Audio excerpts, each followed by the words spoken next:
Hey everyone, welcome to this quick guide on how to activate your Eastwest credit card for 2025.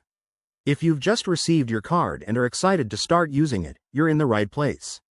Activating your card is a straightforward process that ensures your account is secure and ready for transactions.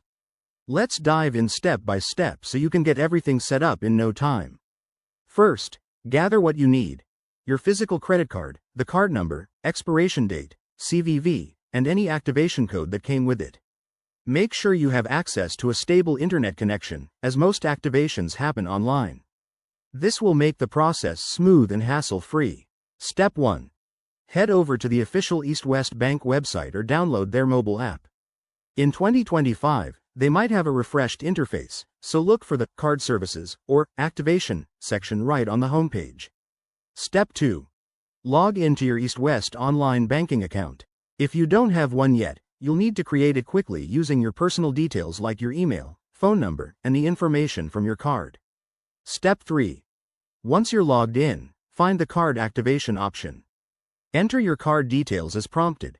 This usually includes the card number, expiration date, and CVV. Double check for accuracy to avoid any errors. Step 4. Verify your identity. Eastwest will likely send a one-time PIN to your registered mobile number or email. Enter this code to confirm it's really you, adding an extra layer of security. Step 5. Complete the activation by following any final prompts, such as setting a PIN for your card or agreeing to the terms and conditions. Once done, your card should be active immediately.